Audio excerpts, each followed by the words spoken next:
Sir ये तो जैसे बिहेव कर रहे हैं, लेकिन आप देखो ना, बिहार विधानसभा चुनाव के दौरान जो राहुल गांधी का रवैया रहा था, उसका असर अब दिख रहा है ना झारखंड में। जो सीक्रेट मीटिंग हुई है, बताया जा रहा है हेमंत सोरेन की दिल्ली में आए हैं, बीजेपी के नेताओं से मिले हैं, पीएम मोदी से भी मुलाकात की है। अब तो ऐसा लग रहा है कि वहां से बोरिया बिस्तर गोल होने वाला है सरकार से, कांग्रेस का लात मारकर बाहर करने वाले हैं हेमंत सोरेन, जिस तरह का रवैया रहा है राहुल गांधी का सीट बंटवारे को लेकर वहां पर बिहार में। देखिए, बात ऐसी है, कांग्रेस की तो मजबूरी है, कांग्रेस के नेताओं की तो मजबूरी है। जो बाकी के विपक्षी दल हैं, जो इनके सहयोगी हैं, उनकी क्या मजबूरी है राहुल गांधी को ढोते रहने की? जबकि सबको पता चल चुका है कि ये पूरी तरीके से अयोग्य व्यक्ति है, बददिमाग आदमी है, और ये कब क्या कह दे, कब किस तरह का बिहेव कर दे किसी के साथ, कुछ कह नहीं सकते। और ये बात मैं क्यों कह रहा हूं?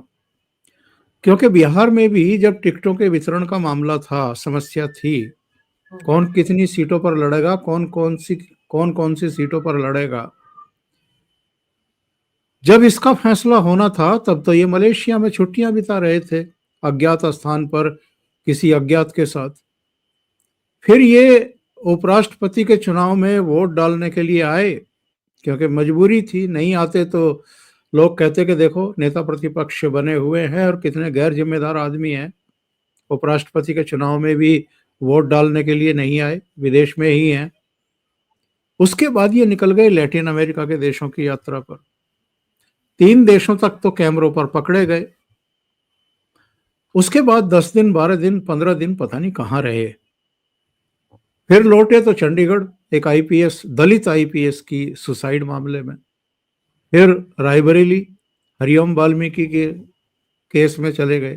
फिर असम चले गए। बिहार के लिए उपलब्ध कब हुए? जब पहले चरण के नामांकन का 36 घंटा बचा था, तब अशोक गहलोत को भेज रहे हैं कि जाकर के संभालो, क्या है मामला, देखो जरा। अभी बाकी का सब छोड़ दीजिए, एक मीटिंग बुलाई गई थी बिहार को लेकर के समीक्षा करने के लिए। तो वहां रूम में आए कृष्णा अल्लावरू, केसी वेणुगोपाल, दूसरे लोग बैठे हुए थे। तो पूछा कि सब एमएलए को बुला लो जितने चुन करके आए। बोला जी ये सोफे पे बैठे हैं, इतने ही तो हैं, 6 थे। तो जिसको यही पता ना हो कि कितने चुन करके आए हैं, अच्छा, इनकी उछल कूद में और मेहनत में तो कोई कसर है नहीं। वैसे ये 16-17 दिन वहां, वो कौन सी बिहार वोट यात्रा या कौन सी निकाल करके गए थे मलेशिया। सर वो जो घुसपैठिया बचाओ यात्रा ही कहा जाएगा, हम तो उसको वही हाँ, बोलेंगे। और घुसपैठिया बचाओ यात्रा थी वो। तो वो वोट अधिकार यात्रा, घुसपैठिया बचाओ यात्रा, वो करके गए थे। लेकिन देखिए उसी का नतीजा है कि कम से कम 6 एमएलए तो आ गए, वरना इतने भी आने की कहाँ उम्मीद थी। लेकिन लोग कहते हैं कि वो तो आरजेडी की कृपा से जीते हैं 6 के 6, इसमें राहुल गांधी का क्या कंट्रीब्यूशन है? तो मेरा कहने का आशय ये है कि चाहे हेमंत सोरेन हो, ममता बनर्जी हो, शरद पवार हो, उद्धव ठाकरे के प्रवक्ताओं का आजकल आप देख रहे हैं क्या, कितना तीखा आक्रोश आनंद दुबे के रूप में टीवी चैनलों पर देखने को मिल रहा है। खुलेआम गरिया रहे हैं कांग्रेस पार्टी को, पानी भी नहीं पीते बीच में, बिना पानी पिए ऐसा गरिया रहे हैं, क्योंकि कांग्रेस ने उद्धव ठाकरे को मुख्यमंत्री पद का चेहरा नहीं बनने दिया था विधानसभा चुनाव में। तो उद्धव ठाकरे एकदम किल से बैठे हैं। तो अभी आप देखिएगा आने वाले दिनों में, आने वाले समय में, देखिए 3 चुनाव में राहुल गांधी जबरन चेहरे रहे हैं लोकसभा में, 2014, 2019, 2024। अब 2029 में तो नहीं बनने देगा विपक्ष इनको चेहरा, क्योंकि इनके खाते में कुछ है ही नहीं। ये तो कांग्रेस का ही कबाड़ा किए दे रहे हैं, और जिस जिसके साथ खड़े होते हैं उनका भी बंटाधार हो रहा है। तो अब अभी तो अखिलेश यादव कह रहे हैं कि जब अरे बुरा वक्त हो किसी का तो उसका साथ नहीं छोड़ना चाहिए। यानी अखिलेश ने बिना कुछ कहे बहुत कुछ कह दिया कि इनका बहुत बुरा वक्त चल रहा है इस समय, इस समय इनका साथ छोड़ना ठीक नहीं होगा, लेकिन यह भी छोड़ कर जाएंगे, ये लिख लो। पर सर ये जेएमएम वाला खेल आपको होता दिख रहा है? क्योंकि क्यों जाए, इंडी गठबंधन के साथ रहकर क्या करेंगे हेमंत सोरेन? उन्होंने तो सीधे सीधे जब अपने कैंडिडेट अनाउंस भी कर दिए थे बिहार विधानसभा में, तो कहा तो था कि कांग्रेस के साथ रहने का फायदा क्या है, कोई टिकट के लिए कोई सीरियसनेस ही नहीं थी। तो अब तो वहां पर आपको लगता है खेल बिगड़ता जा रहा है, मुश्किल से 3 राज्य इनके पास है, चौथा यही राज्य था जहां पर मिलीजुली सरकार थी, वो जम्मू कश्मीर में तो सरकार में भागीदारी है ही नहीं। तो यहां पर भी ये चला जाएगा तो मतलब जीरो की तरफ जाती दिख रही है बाकी राज्यों में कांग्रेस।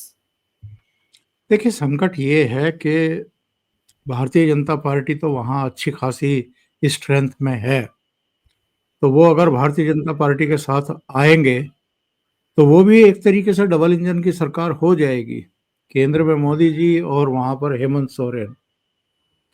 और जिस तरह जम्मू कश्मीर में फारूक अब्दुल्ला और उमर अब्दुल्ला ने इनको भाव नहीं दिए, ये 2 कैबिनेट मंत्री मांग रहे थे और डिप्टी सीएम भी मांग रहे, या डिप्टी चेयरमैन मांग रहे थे विधानसभा में। और उन्होंने कहा कि भाई निकल लो ठंडा पानी पी करके और दिल्ली जा करके पीछे मुड़ के देखना, हमें तुमसे बात ही नहीं कर रही।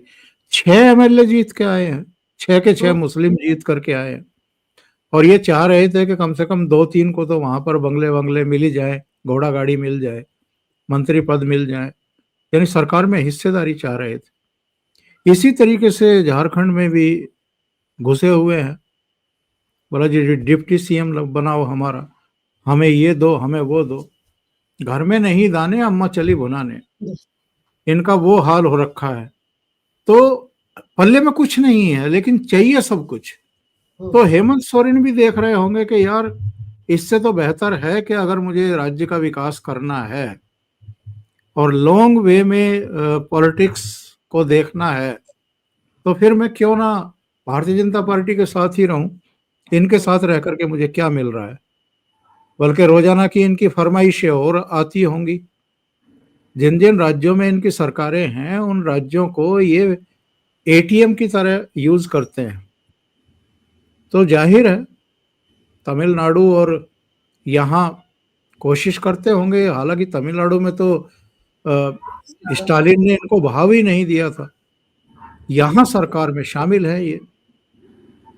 तो हो सकता है कोई सीरियस स्टेप जो है वो ले रहे हों हेमंत सोरेन, और आने वाले कुछ दिनों में, अभी 4-5 दिन पहले की बात है, भाऊ के पास पता नहीं कहाँ से ये खबरें आ जाती हैं, तो उन्होंने मेरे कान में कहा था कि जरा झारखंड पर नजर रखो, कुछ हो रहा है वहां।